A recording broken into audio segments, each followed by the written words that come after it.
ಬೆಳಗಾವಿಯ ಚೆನ್ನಮ್ಮ ವಿಶ್ವವಿದ್ಯಾಲಯದಲ್ಲಿ ವಿದ್ಯಾರ್ಥಿನಿಗೆ ಲೈಂಗಿಕ ಕಿರುಕುಳ ನೀಡಿದ್ದು ಅಲ್ಲದೆ ಪಿಎಚ್ಡಿ ಕೂಡ ಕೊಟ್ಟಿಲ್ಲ ಅನ್ನುವಂತಹ ಆರೋಪ ಕೇಳಿಬಂದಿದೆ. ಪಿಎಚ್ಡಿ ನೀಡದೆ ಲೈಂಗಿಕ ಕಿರುಕುಳ ಕೊಟ್ಟಿರುವಂತಹ ಆರೋಪ ಕೇಳಿಬಂದಿದೆ. ವಿದ್ಯಾರ್ಥಿನಿ ಆತ್ಮಹತ್ಯೆಗೂ ಪ್ರಯತ್ನ ಮಾಡಿದ್ಲು. ಇದು ಬೆಳಗಾವಿಯ ರಾಣಿ ಚೆನ್ನಮ್ಮ ವಿಶ್ವವಿದ್ಯಾಲಯದ ವಿದ್ಯಾರ್ಥಿನಿ ಸೂಸೈಡ್ ಮಾಡ್ಕೊಳ್ಳೋಕ್ಕೆ ಪ್ರಯತ್ನ ಪಟ್ಟಿದ್ಲು.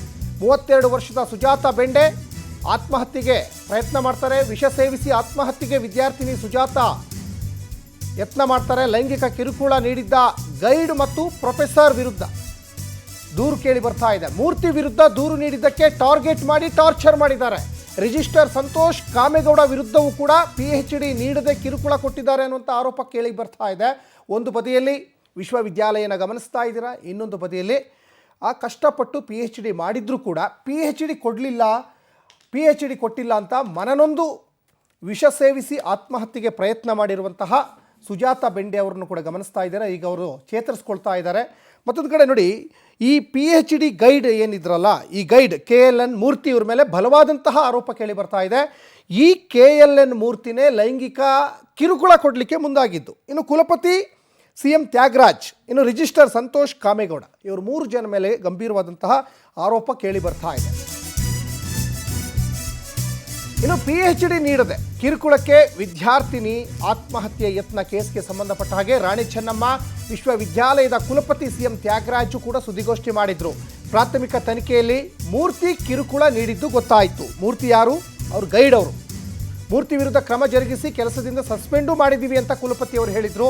ಇದಾದ ಬಳಿಕ ವಿದ್ಯಾರ್ಥಿನಿ ತನ್ನ ದೂರನ್ನೂ ಕೂಡ ವಾಪಸ್ ಪಡ್ಕೊಂಡಿದ್ದಾಳೆ.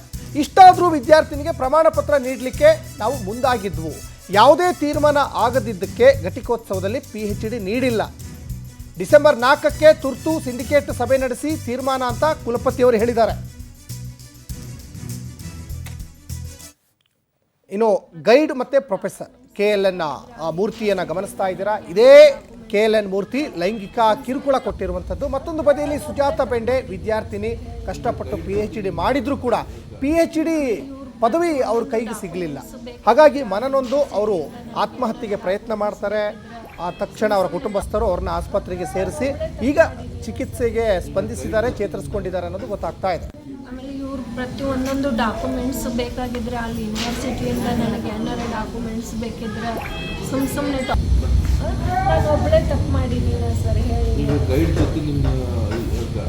ಆಮೇಲೆ ಇವ್ರು ಪ್ರತಿಯೊಂದೊಂದು ಡಾಕ್ಯುಮೆಂಟ್ಸ್ ಬೇಕಾಗಿದ್ರೆ ಅಲ್ಲಿ ಯೂನಿವರ್ಸಿಟಿಯಿಂದ ನನಗೆ ಏನಾರ ಡಾಕ್ಯುಮೆಂಟ್ಸ್ ಬೇಕಿದ್ರೆ ಸುಮ್ಮನೆ ನಾನು ಒಬ್ಬಳೇ ತಪ್ಪು ಮಾಡಿದ್ದೀನಿ ಸರ್ ಹೇಳಿ. ಲೈಂಗಿಕ ಕಿರುಕುಳ ಇರುವಂತದ್ದು ಅದೇ ಒಂದು ಕಾರಣ ಇಟ್ಕೊಂಡು ಅವ್ರನ್ನ ಅಮಾನತು ಮಾಡಿ ಅಲ್ಲಿ ಎರಡು ವಿಷಯ ಇದೆ ನೋಡಿ. ಆ ವಿಷಯ ವರದಿ ನಿಮ್ಮ ಮುಂದೆ ಕೊಡ್ತೀನಿ. ಅಲ್ಲ, ಆಂತರಿಕ ವರದಿಯಲ್ಲಿ ಏನಂತ ಹೇಳ್ತಾರೆ, ಇದು ಮೇಲ್ನೋಟಕ್ಕೆ ಒಪ್ಪಿಗೆ ಇದೆ ಅಂತಕ್ಕಂಥದ್ದು ಕೂಡ ಸಮಿತಿ ಪಟ್ಟಿದೆ ಅಂತ ಹೇಳ್ತಾರೆ. ಸಮ್ಮತಿ ಇರ್ತಕ್ಕಂಥದ್ದು ಇದು ನಡೆದಿದೆ ಅಂತ ಹೇಳಿ ಒಪ್ಪಿಗೆ ಆಂತರಿಕ ರಿಪೋರ್ಟ್ ಕೊಡ್ತಾರೆ. ಇಲ್ಲ, ಅವರೇ ಬರ್ಕೊಟ್ಟಿರ್ತಕ್ಕಂಥ ವರದಿ ಕೊಟ್ಟಿರ್ತಕ್ಕಂಥದ್ದು ಇಲ್ಲ, ಆಂತರಿಕ ಸಮಿತಿ ಕೊಟ್ಟಿರ್ತಕ್ಕಂಥ ವರದಿ ಡಿಸಿಪ್ಲಿನರಿ ಕಮಿಟಿ. ಸಂತೋಷ್ ಹೇಳಿ.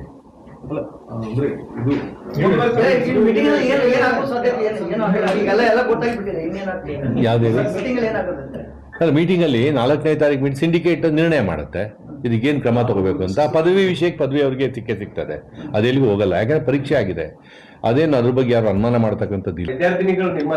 ಈಗ ನಮ್ಮ ಮುಂದೆ ಈಗ ಅದೇ ಮಾತಾಡ್ತಾ ಇದೀವಿ.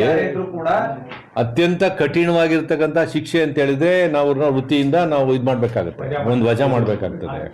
ಆಮೇಲೆ ಎರಡನೇದು, ಒಬ್ಬ ನ್ಯಾಯಾಧೀಶ ಆಯೋಗ ಮುಂದೆ ಇಟ್ಬಿಟ್ಟು ನ್ಯಾಯಾಧೀಶರ ಒಪಿನಿಯನ್ ತಗೋಬೇಕಾಗುತ್ತೆ. ನಾವು ನಿಯಮಗಳಲ್ಲಿ ಸರ್ಕಾರದಿಂದ ಕೂಡ ನಾವು ಮಾಡಿ ತೆಗೆದುಕೊಂಡೋಗಿ ಅವ್ರ ಅನುಮತಿ ಪಡ್ಕೊಂಡ್ ಬರ್ಬೇಕಾಗುತ್ತೆ ನಾವು ಇಂಥದ್ದಾಗಿದೆ ಅಂತೇಳಿ. ಹಾಗಾಗಿ ಈ ಪ್ರಕ್ರಿಯೆಗಳು ಮತ್ತೆ ಕೋರ್ಟು ಕಚೇರಿಯಾಗದೆ ಒಂದು ಶಾಶ್ವತವಾಗಿರ್ತಕ್ಕಂಥದ್ದು. ಮತ್ತೆ ಎಲ್ಲ ಪ್ರಾಧ್ಯಾಪಕರು ಈ ಬಗ್ಗೆ ಸಾಕಷ್ಟು ಡೀಟೇಲ್ಸನ್ನು ನಮ್ಮ ಪ್ರತಿನಿಧಿ ಮಂಜುನಾಥ್ ಕೊಡ್ತಾ ಹೋಗ್ತಾರೆ. ಮಂಜುನಾಥ್, ಈ ಬೆಳಗಾವಿಯ ರಾಣಿ ಚೆನ್ನಮ್ಮ ವಿಶ್ವವಿದ್ಯಾಲಯದಲ್ಲಿ ವಿದ್ಯಾರ್ಥಿನಿ ಮೇಲೆ ಲೈಂಗಿಕ ದೌರ್ಜನ್ಯ ಆರೋಪ ಈಗ ಕೇಳಿ ಬರ್ತಾ ಇದೆ. ಮತ್ತು ಒಂದು ಕಡೆ ಈಗ PHD ಅವರಿಗೆ ಕೊಡಲಿಕ್ಕೆ ಯಾಕೆ ಹಿಂದೇಟನ್ನು ಹಾಕಿದ್ದಾರೆ, ಮತ್ತು ಕಂಪ್ಲೇಂಟ್ ಕೂಡ ವಾಪಸ್ ತಗೊಂಡಿದ್ದಾರೆ ಆ ವಿದ್ಯಾರ್ಥಿನಿ. ಏನಿದೆ ಇದರ ಇನ್ಸೈಡ್ ಡೀಟೇಲ್ಸ್?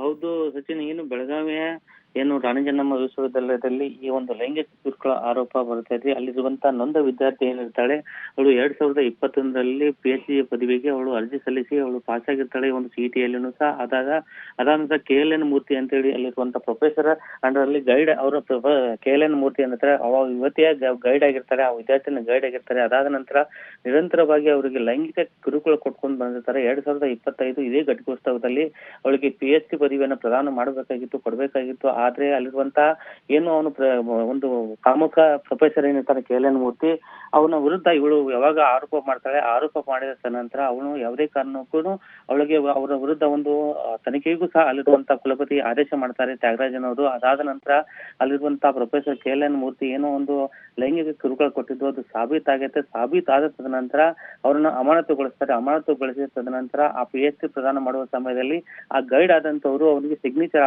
ಒಂದು ಏನು ಪ್ರಶಸ್ತಿ ಇರುತ್ತೆ, ಆ ಪ್ರಶಸ್ತಿಗೆ ಆ ಗೈಡ್ ಒಂದು ಸಿಗ್ನೇಚರ್ ಮಾಡ್ಬೇಕಾಗತ್ತೆ. ಆದ್ರೆ ಅಮಾನತಿನಲ್ಲಿ ಇಟ್ಟ ಕಾರಣಕ್ಕಾಗಿ ಅವನು ಹೊರಗಡೆ ಇರ್ತಾನೆ.